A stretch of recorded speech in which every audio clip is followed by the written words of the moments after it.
Welcome to the show. How are you? How are you doing? This is the hottest tea time in the 254. So welcome. And it's at your favorite channel, Ebru TV. We are going to give you the hottest topics. We are going to have some very interesting ones. So we want to make sure that you are definitely communicating with us. So get on the SMS line 40975 and the hashtag is Ebru Let's Talk. My name is Lydia KM.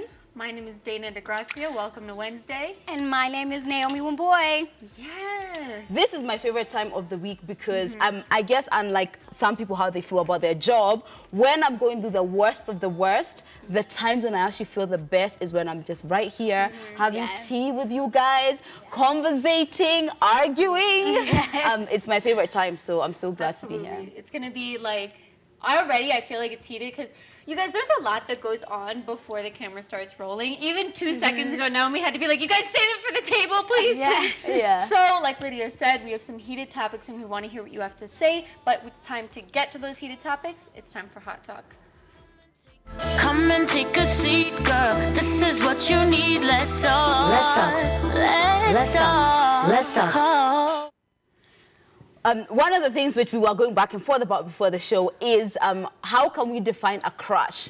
Because the question, the first question today is, how do you deal with being in a having a crush while you're in a relationship? Now, there's some people on this table who are just no, you cannot have a crush. Then there's other people who are like, sure, have a crush if you want to. So I'm just going to define a crush. A crush is just not just attraction. It's a little bit more, just a bit more from just a physical attraction where maybe you do find yourself thinking about that person. So the question is, how do we deal with having a crush in a relationship? I happen to be one of those people who, if you happen to have one, die with it.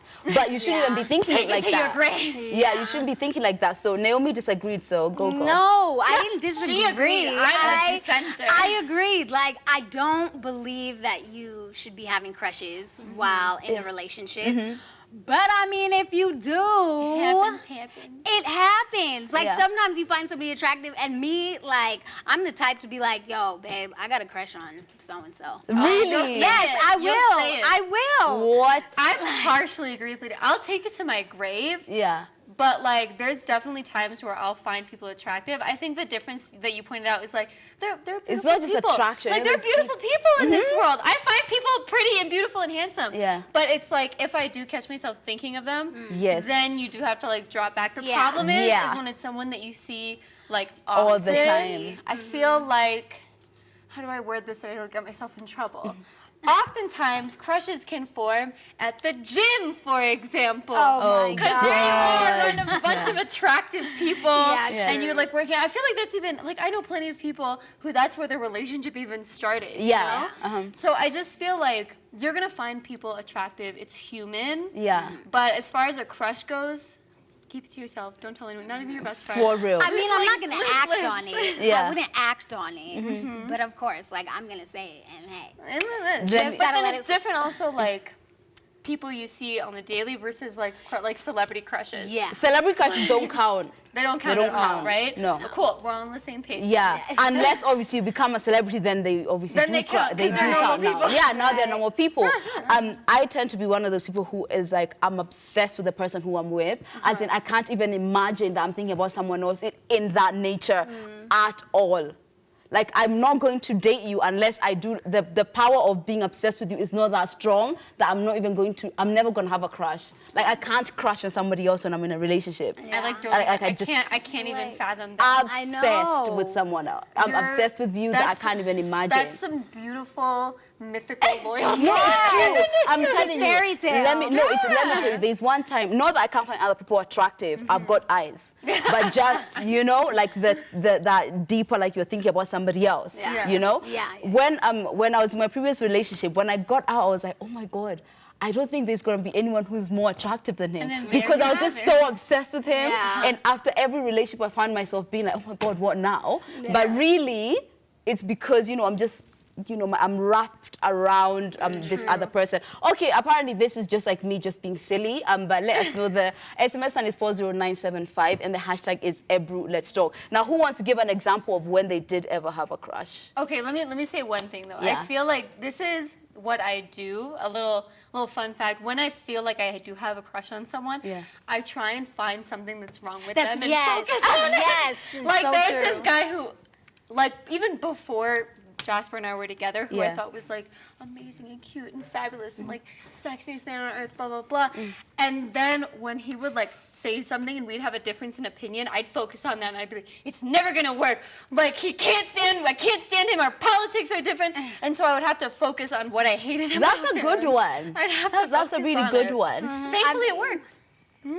I was with my ex, and there was another guy that I had a crush on, and I ended up telling him. Like a deep crush, like you were thinking about the guy. It wasn't told your constantly. boyfriend, Yeah, you I told did at him. the time. I told my boyfriend at the time, and then of course, like he just got upset. Like, I wonder why. I mean, yeah, but it's like we couldn't hang out with that person anymore. I wonder why. Do anything. I know. That's why you take it to your grave. I mean, hey, I'm just gonna be honest. We appreciate your honesty, I guess.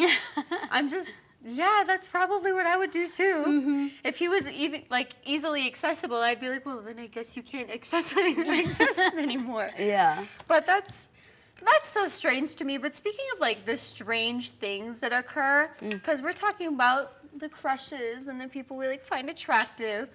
What about like the weird things that we find attractive about our ex or our currents? You know, what are the things that you look back and you're like, this is a little embarrassing, but I like it.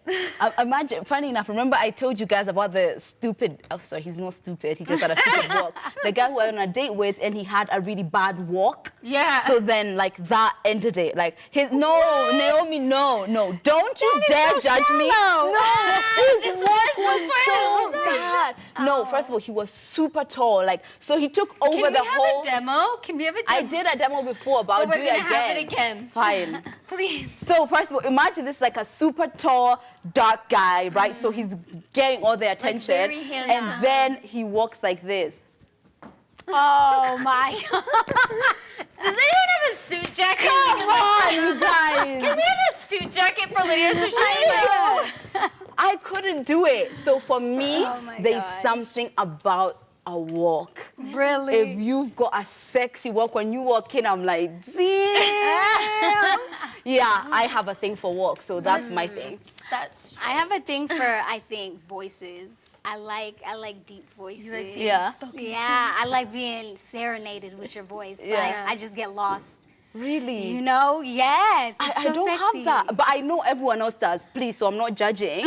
Like, my current was like, he was like, you know, he thought that was one of the things he really had down, like, you know, his voice. Really? But I'd never said anything about his voice.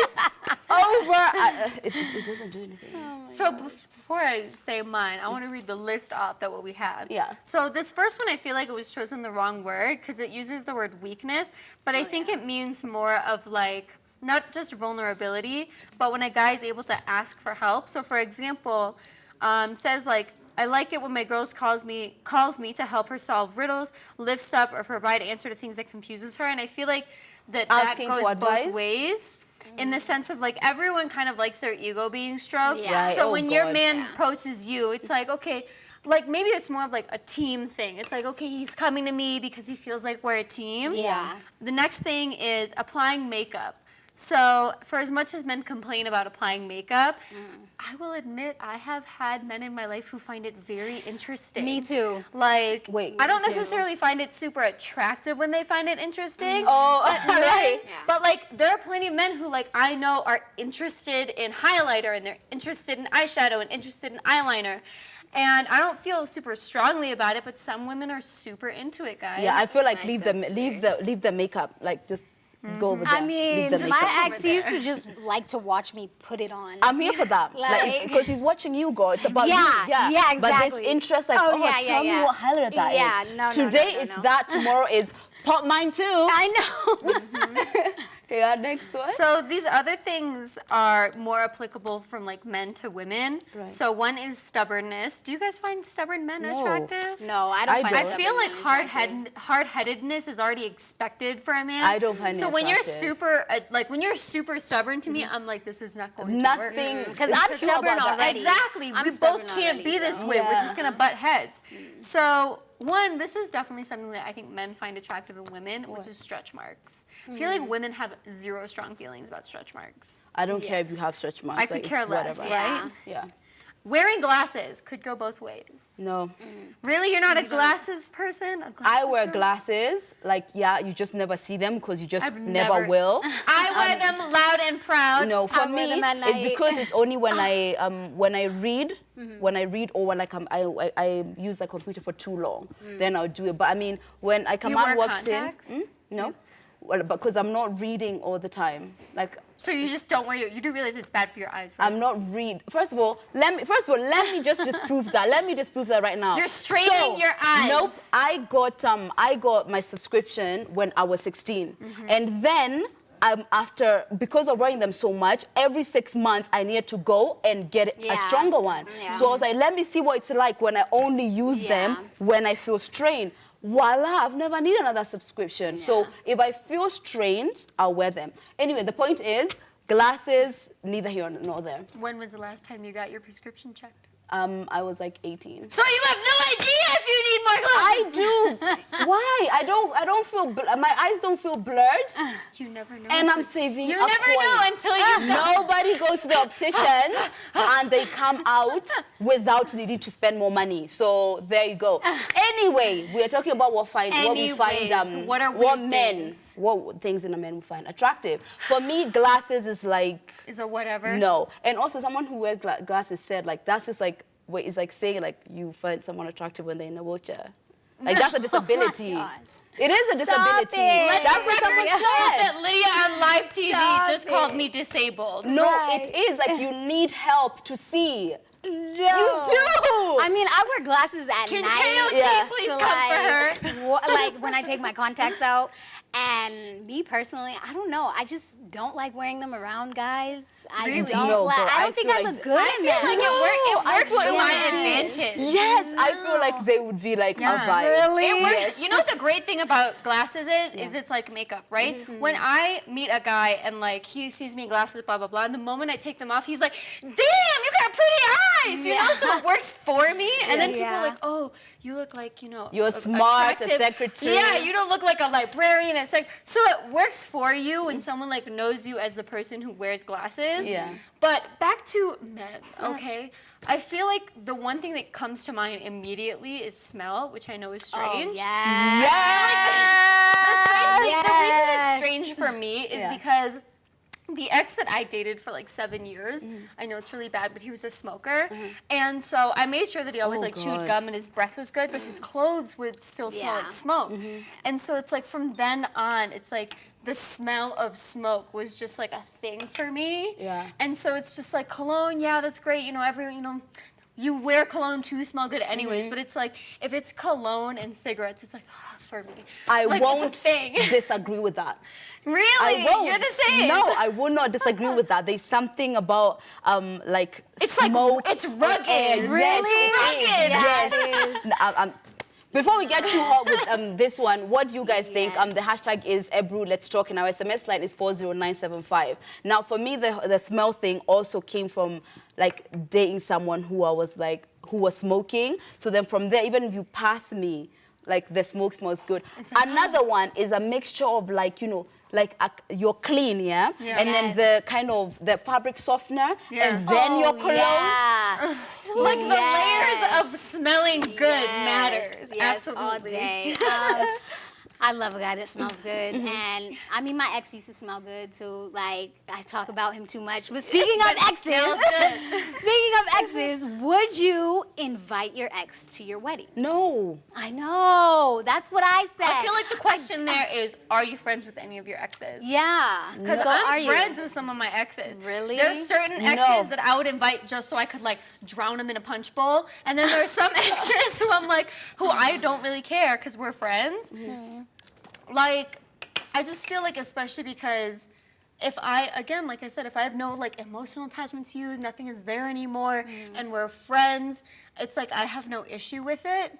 No. But also, what kind of wedding do you want to have? Am I having like a tiny intimate wedding, or am I having like a big rub it in everybody's face wedding? I know, right? Because then you want to invite them just to rub it in their be face. petty. Some people will just be petty. How are you still being petty? Like, and it's your wedding. Like, what are you doing? Are you being serious? Because see me be great. I don't know. No, like I don't care if you're seeing me being great. I'm being great anyway. Like your opinion doesn't matter anyway. But let me tell you this here. I graduated.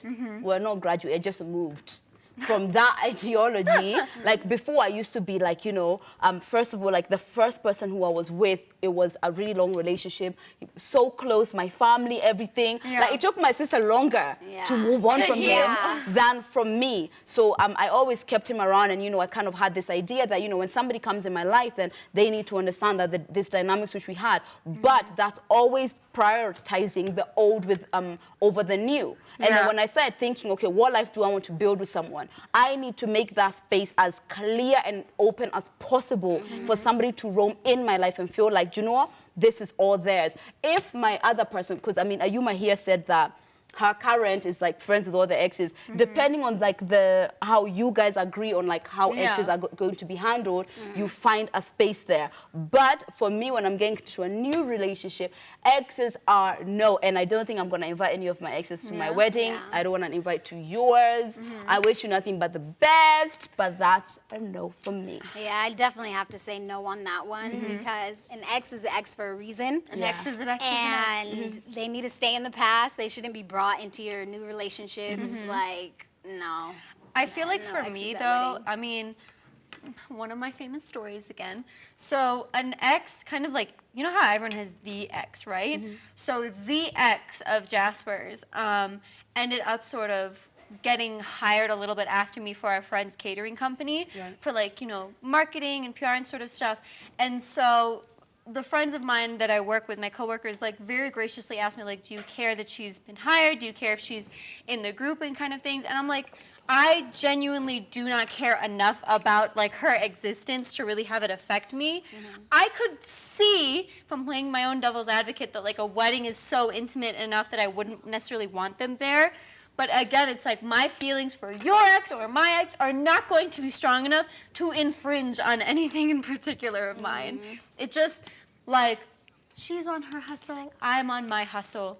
Who cares in very particular, right? It just seems strange for me, but I will admit that there are some exes that, like I said, I could drown in a punch bowl. So let me just be real. I mean, all I can say is my ex is crazy, and he was definitely a stalker. Like, so I wouldn't be surprised if he showed up at my wedding. Exactly. I would not be surprised if he showed up. And speaking of stalkers, like, there, what signs are there to like look out for in stalkers? You know. So this was brought up by like a recent story by a young university girl who unfortunately was murdered by a stalker. And so this is raising the conversation about what are the red flags to look for. I feel like there's a Netflix show about stalkers. There's plenty of docuseries about stalkers. I think the red flag that jumps out at me the most is like, I equate them with like how a cult works. It's like a stalker is gonna want to isolate you. So it's like, let's say you're dating and all of a sudden he's like, he doesn't want you out with your friends. He's looking into your stuff. Like he's paying too close attention to things that don't necessarily concern him, especially early on in the relationship. That's like more of like somebody who's like a controlling person in a situation, but a stalker can somebody be far who you away. don't even know could be stalking you. So I mean, anytime you like, first of all, sometimes I think we feel it. There's like a feeling you can feel when somebody is walking, even somebody who's walking behind you, and you kind of feel like someone's. When you feel those feelings, don't ignore them. Like don't. When you feel that once, you feel that twice, then maybe you find like, you know, you're constantly getting emails from your Google account or Facebook that someone is trying to log in. Like all these things like build up into maybe someone is really pushing to kind of see and be around you when you don't know. When you can, like, start working in groups. Report it when you can, and then from then start operating in groups. Don't be anywhere like, you know, when you're just on your own. Unfortunately, that doesn't stop it because, you know, the girl who was murdered, she was in like an open place. Yeah. You know, it wasn't somewhere hidden, so you can't always help it, but I think those are some of the ones which I would think of. Yeah, you know? I think in a cardinal rule that was taught, like, passed down to my sister and I from my father, is the understanding that your security is no one else's priority but your own. Yeah. And that's not to say people around you don't care about you, but it's like no one else is going to worry about you as much as you worry about yourself. Yeah. And so in situations like this, it's unfortunate because stalking, like in pretty much every country, isn't taken super seriously. Yeah. And so in situations where it's like, oh, you're a young uni girl, you know, maybe you weren't, like, police don't take you seriously, your friends don't take you seriously because they don't necessarily see the escalation. I think the best advice to give anyone, young women or not, is it's like, take the escalation seriously, take the person seriously, take people for their word. Yeah. If someone sends you a message like a week into something and is like, oh, I'm gonna kill you, take it so seriously, you know? And in the culture that we're in, it tends to be like, oh, you know, girl, don't worry about it. You who's the person who's receiving this information about someone being stalked, don't be that person who kind of dismisses it, you know, because the other, like the person who's reporting is naturally going to feel that way, you know? But anyway, we are sending nothing but our condolences to Ivy's family and friends. That it's absolutely awful. And to anybody else who's going through this, we send out our love. Anyway, we're gonna take a short break, but before we do, we would like to announce that Ebru has been nominated as the best TV station for the Kuza Awards. Yay! So what you have to do for you to vote for your obvious favorite channel, you just need to SMS the line 15601. It's free of charge, so you can do it. I think you can do it as many times as possible. So we want to thank you guys for watching. We appreciate you.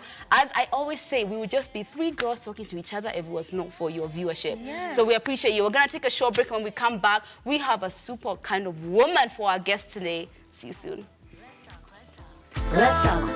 Come and take a seat, girl. This is what you need. Let's talk. Let's talk. Let's talk. Let's talk. Tea time, and it's on your favorite channel, Ebru TV. Now, as we said just before the break, Ebru TV has been nominated for the your favorite channel. So all you have to do for the Kuza Awards is to text the word Kuza to 15601, and it's free of charge, so you can vote as many times as you'd like. And so we appreciate you guys for having us nominated.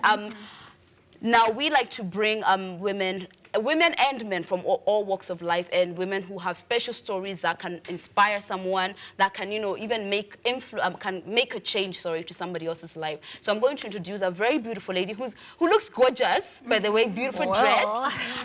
She is a commercial model. She is also Miss Kikuyu 2018, and she's got an amazing story. It's none other than Shiku Njoroge. Welcome. Thank you for your introduction. Yes. My name is Shiku Njoroge. A vlogger. What else should I say? Anything. Literally, I'm a commercial model. I'm a runway back in the day, so I'm not too sure about now because I've gained some weight. As well as I'm a mental health entrepreneur. I'm an endo warrior. I'm a digital marketer, social manager as well. And as well, I'm a procurement officer. Wow. That's a lot, girl. That is. You know, I got one job and it just kills me. That's amazing. How'd you wear all those hats and, you know, still so beautiful, still wear these bomb dresses? Well, I'd say this is something that I've taken in ever since I was a kid. Because back then, when I was in high school, anyone who knows me, I used to be an all-rounded kid, that kid who plays basketball, plays football, plays tennis, everything is in the music choir, everywhere literally. So it actually went ahead to take over me till now, because I'm the same particular person as back then. I mean, you've got a lot of wins, like, you know, and you've done so well for yourself, but, you know, there's also some things that maybe might have made life a little challenging. Tell us a little bit about your story. Okay, so I am Shiku Njoroge. Let me reintroduce myself. I am Shiku Njoroge. I am a bipolar victim, type 2. So this is the story. My parents separated when they were 7 years. That is slightly private or slightly too deep in the conversation, but you need to know what really goes through in a mental health person. So my parents separated 2 years ago, and it was so hard and tough for me because, you know, I was a daddy's girl. I mean, us ladies, you know, yeah. So I was always unwell, fainting, just because of depression. But we never knew it was depression. Okay. All I knew it was probably just some illness somewhere. And, yeah, I'm just falling sick. And after getting admitted a couple of times, they came with the wrong dialysis and told me I have a personality disorder. So I was like, I can't have a personality disorder. That's a lie. So I went, okay, I was well for a while because I wasn't taking meds. I think I just thought I was okay, but I was not okay. So in 2016, I got into a relationship. I was very happy. Should not lie. It was such an awesome time, but got to a point my bipolar was taking over. And you know the way you know you don't know you have bipolar, something is taking over your life, and you don't really know what it is. Yeah. So that was happening to me, and it made me screw up my relationship, and I ended up just single. It's life, yeah. But what I went through, it's not that I fucked up, really. Messed up. It's not that you messed up. Yeah. What I did was bipolar had taken over me, so it wasn't really me that was doing the actions I was doing. Really, yeah. It's the illness. So it caused so much drama and all that, and I just learned. Sometimes you just need to have those 1-2 friends you can count on. Yeah. Not have a whole squad of friends who you cannot count on. Yeah. Whatsoever. So that's something I learned from it, as well as I went through bad times. My God. Like a whole year, I'd be admitted 3 times. Okay, 3 times with my insurance cover. Then it exhausts. I have to get admitted. I have to pay cash. You have to, mental illness, let me not lie. Mental illness is very expensive. And it happens in 1 of 4 people so ask for. Well, it's me who has it. Statistically. Yeah, it happens in 1 of the 4. And people don't know that. Everyone is always saying, oh, it's all in the head. Oh, God will help you. Oh, guys, this is mental illness. The way you'd have a problem with your stomach. Stomach has stomach ulcers, or you have stomach, I don't know, something happening with your stomach. Your brain could as well have an illness. That's called mental illness. And mental illness, in particular, in depth, has its now names of different diseases, like now bipolar, schizophrenia, you have depression, all those are all types of illnesses in mental illness. So personally, I've gone through so much, as well as going for surgery in 2016 for endometriosis, then falling more sick because you have to come up stronger, and just knowing that you can actually not give birth 1 time in your life. That's so sad, you know. You know, that's so sad. Yeah, and it's something people take. This is another side. What drags me back to bipolar is endometriosis. I'm an endo warrior. That's why I'm in yellow. Yay. So what endo warriors go through is hell on earth. Hell on earth. Pain. So much pain, no one understands you. You just tell someone, they'll be like, you have cramps. No, people always have something to say. But the thing is, endometriosis is when the endometrium wall actually grows elsewhere. Maybe it can be your lungs, intestines, can be your ovary, different places. And that's why you're told, oh, you have a cyst. The moment you're told you have cysts and they have to go for surgery, please tell the doctor to do a further investigation in that, because they will ignore, but you'll be in danger later. So all these women we're always hearing, oh, the infertility rate, oh, what not. These are things that they did not know their age and their time, because, I mean, technology wasn't this far in Kenya, but it's now something that you can actually know you could have. So if you're sexually active, if you're a female, I mean, go see a doctor every 3 months. You wanna stay away from it. It's nothing easy. It's something very emotional, and but you're a warrior for real. You know, that's a lot. I'm sorry, God.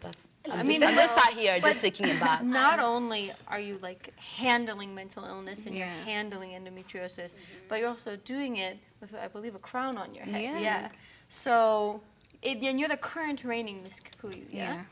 So was this part of your platform? Like, what was it like going through a pageant that has sort of the, you know those stereotypes people have about pageants, yeah? What was it like dealing with those stereotypes and with what you have? Well, for one, I live in Kikuyu. Then weirdly, I Miss Kikuyu. It sounds like I rigged or I told someone to just make me Miss Kikuyu. It was meant to be. You know, like most guys would be like, you can't lie. You told them to, you paid them to be Miss Kikuyu. But in real sense, sincerely, I've been modeling ever since I was 14 years old. Yeah. 14, without my parents' consent. I told them, Dad, Mom, I want a model. And they were like, no. You have to be in school. You have to take high school seriously. I was like, question dapo. No, go ahead. You don't really have to know where I am. I mean, they barely know where you are during the day. At night would be a problem. During the day is not a problem. So the fact that people were saying that I've rigged, there's so much pressure. Because I was told, let's say today is on a Tuesday, Wednesday. Then Saturday is the pageantry, literally at night. And you have short time to make your dresses ready, everything ready. But the whole point where I ran for Miss Kikuyu actually was to get my name out there in terms of, like, this is Shiku Njoroge, this. And now this is what she goes through, what is pushing her ahead. So once I'm a face of Shiku Njoroge, I come out with my stories and I'm able to tell people who are actually going through out there, but they don't have hope. They're like, okay, I'm going through all this, there's no one to help me. I have endometriosis, I'm so young, I don't even know what to do. You know, who do I look up to? But sincerely speaking, why I'm doing all this is create a foundation. Then someone out there might as well just decide, I want to invest in Shiku Njoroge to actually bring up a brand that actually talks about mental illness and endometriosis, something that I go through day to day. I cannot stay without a painkiller any day. I cannot, I cannot do a day without some hormonal pills. I'll just feel so low, so bad. So Miss Kikuyu is a bit, it was okay. It wasn't bad. It wasn't harsh. Of course, there's always that one girl who gives you competition. So my cousin has endometriosis, actually. She's had 3 kids, and I guess now it started flaring up and stuff. And she goes through pain. Pain. I know it's excruciating pain. So when did you realize that you weren't having normal periods? I realized that once I got my period. So let's say 2 years after, when I was in high school, year 9, I remember I used to cramp. I never used to go to school. When I have my periods, I'm not going to school. So I'm just there rolling on the carpet, I'm cramping. I'm just telling my mom, give me painkiller. But she'd think probably, I don't know, I'm just sick somewhere, but I'll be fine. You know, the parents are like, I'm cramps. You'll be good. Continued. Then I was diagnosed with a cyst. That's 2016. And I went for surgery. Then when I went for the surgery, things were like, I don't know what happened because I stayed in surgery for 3 hours, something that was supposed to take half an hour. But I was never explained to what really happened. So after my surgery, 2 weeks later, I started getting pains. And that time they've already even removed my appendix, So I don't have an appendix and I don't have... They've not removed my ovary, but they've just removed an ovary that I had twisted. So time after time, just 2 weeks later, I am diagnosed with endometriosis. I was not diagnosed with endometriosis immediately when I was told I have a cyst. This came 2 weeks later, literally after my surgery, and I'm doing well, but I got this bad pain. So did you have a cyst? Yeah, I had a cyst. Okay. But now had turned and was bloody. So I have a type of endometriosis called endometrioma. So endometrioma is the one in the ovaries. It's just called endometrioma. It's a side of endometriosis. So endometriosis is the umbrella, and the head, and then now the literally names under. So that's what I really go through in a day-to-day. So are you on medicine daily for your endometriosis and bipolar? I have to move around with them. If I don't, I need to buy them to stabilize my mood. If not, I need to take pills not to get my periods. It's as bad. If I have my periods, the pain I'll be in. Oh my God. You have touched on, I think, 2 things which are currently just affecting me personally. endo, it's not affecting me personally, but I've been like, you know, screaming about like these excruciating cramps I'm getting, but I can't imagine what it's like to have endo. That's one. Number two, mental health, is particularly bipolar, is something that I'm dealing with someone who I love very dearly, and it's like a first time steps. So my head is really hot right now, because I guess, like, you know, seeing someone who's, first of all, you've accepted that, you know, you've got bipolar, and you're walking this walk. Tell me what that process was like, because with the mental health stigmas, being so young, with everything else which a young woman has to deal with, then on top knowing that, please tell me the process of getting to the point of accepting. Well, I've denied a couple of times. I've tried committing suicide like 5 times or more. Yeah, I've tried cutting my hands over here. I don't know, I've watched how many orgasms to lie to be like that. I've taken pills. I've tried hanging myself. Like, you guys, hanging myself was in high school when I was in body. And then I've tried so many silly things. Is this like to avoid accepting, or? You're just fed up. You just, you know, at that time I had not accepted. Right, okay. So it was just something that was happening, and I didn't know what it was, first of all. It wasn't diagnosed by that time.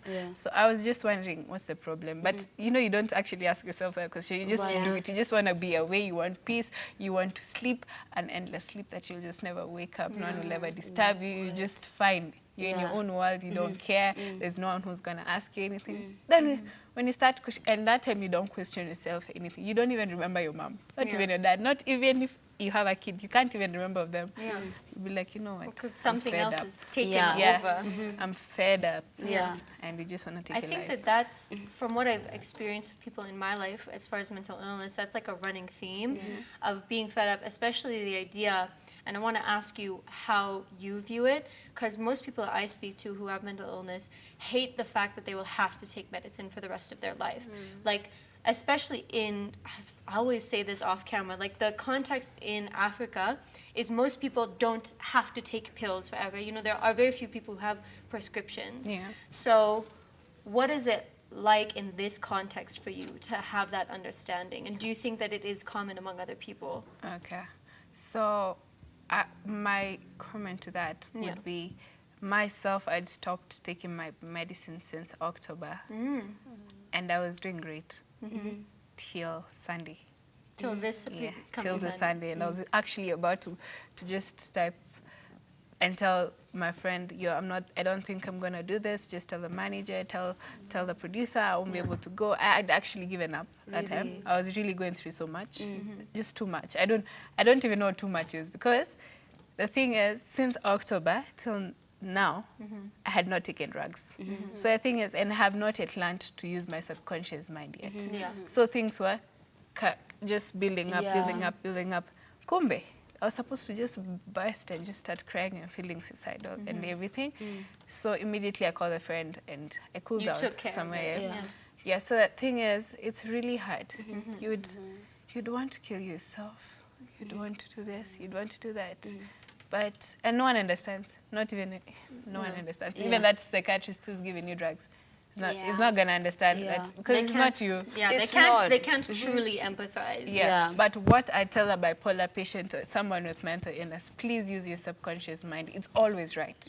Leave your conscious mind. Your conscious mind is ready. It's going to view risks. It's going to ask something. Your subconscious is just pure. It is just so pure with knowledge. So the moment you learn how to use it, you'll do great.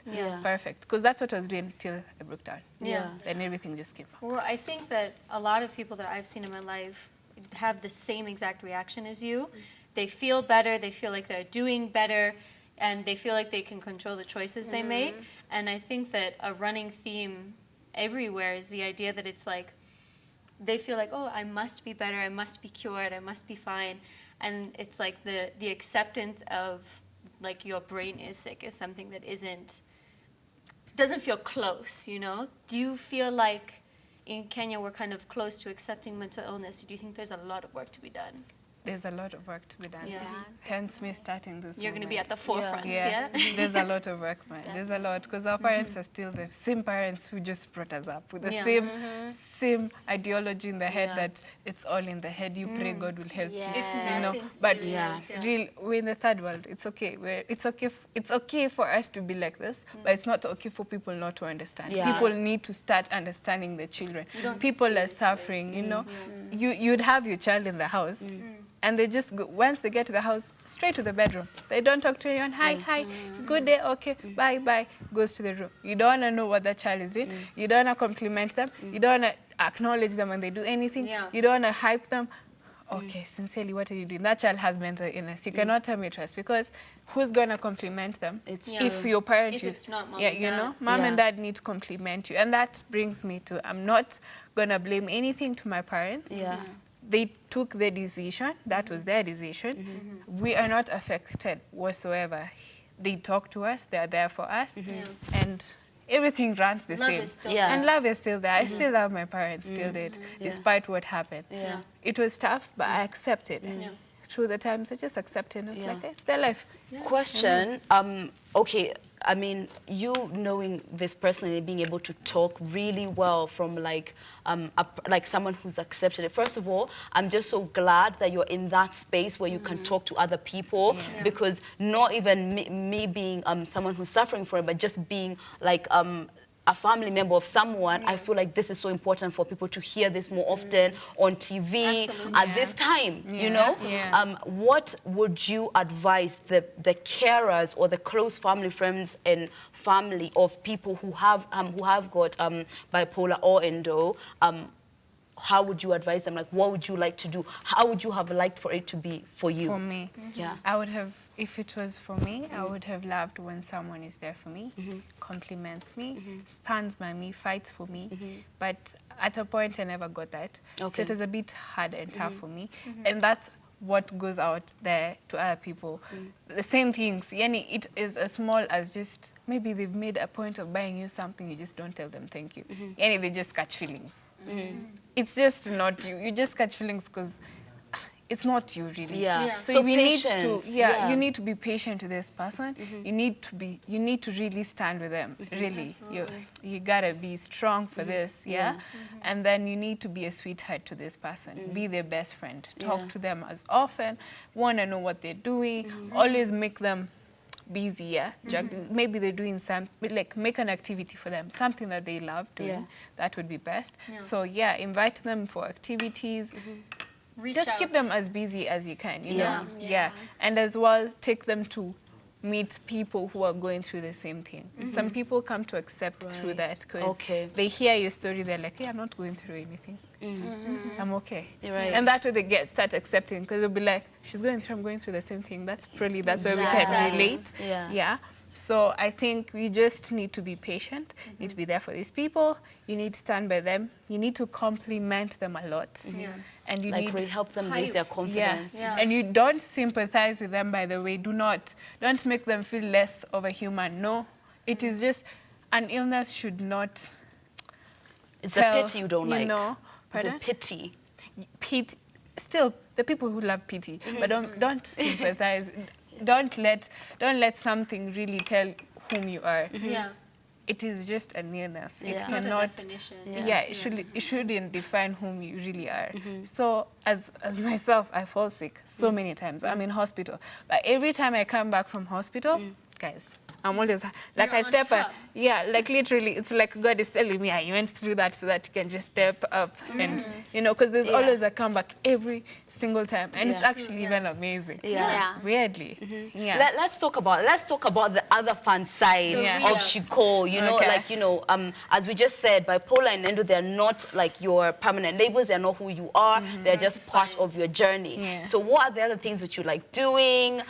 You know, on a day when everything is good, like you're all balanced. What do you like doing for fun? I'm a very, very, I socialize easily. Really? Completely. Like, I'll stay with you guys. Probably one of you just doesn't want to talk to me, but weirdly, you just find yourself talking to me. 3 hours. Literally. Okay. So, like, I'm very social.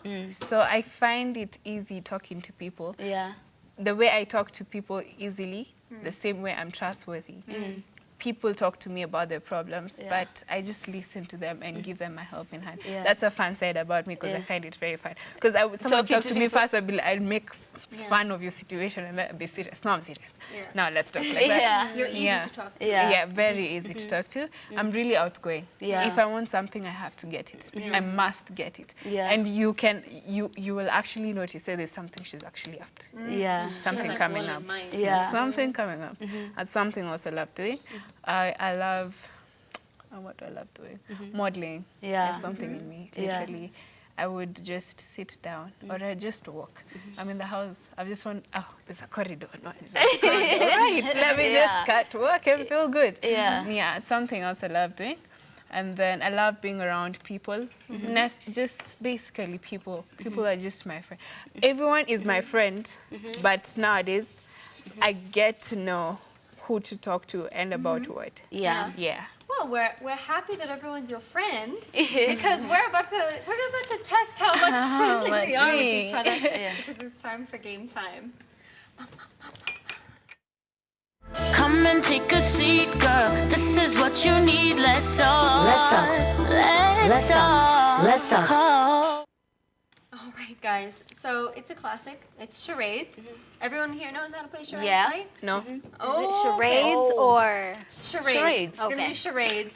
We're switching it up on. You guys can. Even if we tell them a game beforehand, they'll never actually know the game. I know. So it is going to be in teams of 2.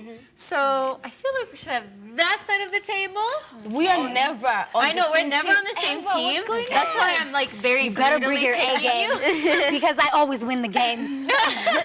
So no pressure, but pressure. But essentially, I'm going to read out what's in this card, and I'm not going to tell her. And I'm going to act it out, and she's going to have to guess. So you don't need to read it out then? As in, I read it to myself. Like, not out, but I read it. You guys can guess, but just guess wrong, yeah? Yeah. Okay. So, no pressure, but pressure. I'm going to start from the bottom up. Okay. I'm gonna look so stupid. One word. Horse riding, no. Horseback riding. This. What? Horseback riding. It is horseman. What they call jockey? A horse jockey. Rodeo. What are you? Are you the horse? Cowboy. Cowboy, yes! I got it. You're supposed to tell her the right thing. I know. I had to help Lydia. I guessed horse before cowboy. Okay. You can tell how close we are, right? Anyways. Do we go next or you? No, she does hers all the line. So, one word. Screaming. Shouting. Scream. We're gonna take it. Scream. I don't feel like her saying like some ugly animal. All right. Oh no. Should I keep going? No, but obviously, Dana knows them. I already know them, so I'm gonna do them. All right. So. One word. Tongue. Thank you. That is so easy. I know. I'll keep it. These last two that I've been avoiding are not easy. One word. The horseback riding rope. Yes, that's the thing that I'm doing. What did I do? That's I know. I know. This one I don't know what I'm gonna do. 2 words. Driving. Car crash. Matatu. Police. Passenger. Pedestrian. Oh, Uber driver. Cab driver. What? Petrol station. Yes. Good job. That was good. You guys then. You want to act? Yeah. Good. You do? Yeah, Okay. good. Okay. She has to show off the So cute she shoes. stands Yeah. there or here? Yeah. stand She's there, gonna be here. This Okay, is our stand game room. I know. Okay. And yellow is the And you color better, of Endo, girl, right? you better Yes. Yellow is Endo Warrior. make it easy for me. Okay. Okay. I won't look. You could put it down. Is it one Teeth? word? Gums. Smile? One word. One word. Smile. Lips. Rabbit. Oh, rabbit. Rabbit. Hey, it's me to guess. Well, you guessed my one. Okay. So, Okay, help me out. One word. Sneak. We'll try and let her guess. No, come on, help. no, we're just. Okay, go on. Are you Snake. Grandma? Snake, snail. Yes. Go, girl. Two words. 2 words. Ring, husband, marriage. It's 2 words. Bride and groom. Are you the bride? Bride and Are groom. you walking down Wedding. the aisle? Wedding. Wedding. Wedding dress. Wedding reception. Ceremony. Wedding ceremony. Wedding ceremony. Wedding song. Wedding ring. If you like it, he should have put a ring on it. Yeah. It's 2 words. Yeah. It's 2 words. God. Okay, does it have wedding in it? It's wedding. Okay. Wedding cake. Wedding. Wedding food. Wedding. Wedding walk. Wedding walk. Wedding. Walking down the aisle. Wedding. Wedding music. Uh, Tell us. Newlyweds. Oh. Okay. Hey, that was hard. Yeah. A kid. baby. How many words? Kid. Rolling. How many words? Somersault. 1 word. Yeah. Is that somersault? Somersault. Oh, good. Dentist. Okay, we're dominant. We've dominated. know. We've won for you. So I feel like we have one winner, and it is the 80. We gotta be on this side. You guys Give give us more us, often. you guys give us a hard one, so Yeah. how am I supposed to explain that smell? I know. No idea. I don't know. But I guess You guys got gas. Yeah. We appreciate you so much for being here. We appreciate you for your spirit. We appreciate you for making some conversations not like, the conditions which you have sometimes are not part of conversation. And I'm so glad, even how you're talking about them, it's in such a conversational way, and we applaud your strength, and we walk with you. We send you nothing but love in your journey. And I know everyone out there is just so happy. So continue to, support her. Check her out on her Instagram and her Facebook, and just send her support, because we could all need a little bit of support, right? Absolutely. So we are, unfortunately, we have to end the show.